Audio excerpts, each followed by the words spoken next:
Halo guys, welcome back to my channel. Mohon maaf nih, karena pandemi COVID-19 ini belum selesai juga, jadi gue belum bisa update tentang vlog traveling di channel ini.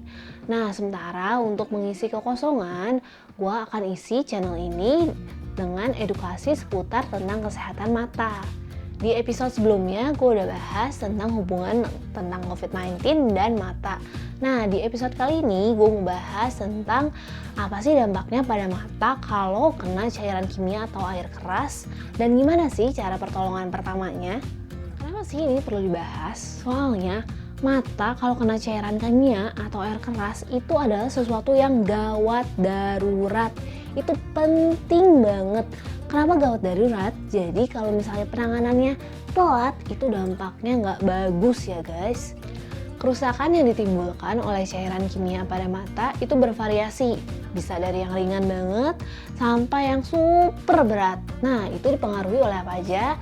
Yang pertama, dari jumlah cairan kimianya, berapa banyak dia masuk ke mata. Kemudian yang kedua, durasi.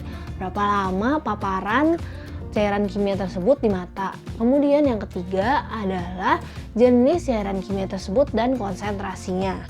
Jadi ulang lagi ya, yang pertama jumlah, yang kedua durasi, yang ketiga jenis dan konsentrasi. Jenis cairan kimia itu sendiri berdasarkan pH-nya, itu ada yang netral, ada asam, dan ada basa. Nah, cairan kimia yang sifatnya asam sama basa itu yang umumnya menyebabkan kerusakan pada mata. Dan yang lebih toksik lagi itu adalah yang basa. Nah, contohnya apa aja sih bahan-bahannya? Bentar ya, gue jentek dulu.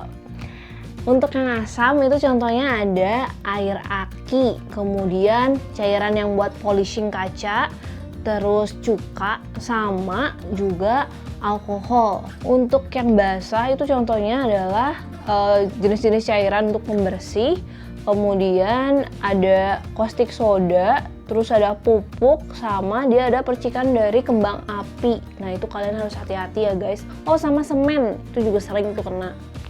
Untuk pastinya sebenarnya bisa kita cek langsung pH-nya itu apa. Jadi pakai kertas pH untuk mengukur pH, atau bisa juga pakai kertas lakmus. Tapi sebenarnya nggak terlalu penting sih kalian untuk tahu pH-nya itu apa, karena sebenarnya yang perlu kalian tahu adalah penanganan pertama kalau kalian kena cairan kimia. Nah, itu tuh sama, mau kalian kena cairan asam ataupun cairan basa, pertolongan pertamanya tuh sama, yaitu irigasi pada mata. Irigasi itu apa sih? Nah, kalau irigasi pada mata itu maksudnya kayak matanya kita bilas pakai air yang banyak, atau dibanjur, atau dibersihin.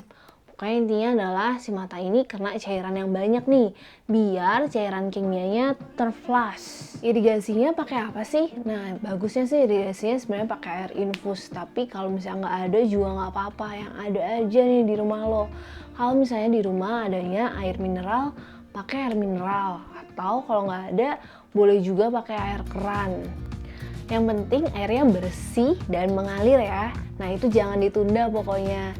Habis itu baru deh kalian cari temen atau kendaraan yang bisa membawa kalian ke fasilitas kesehatan selanjutnya.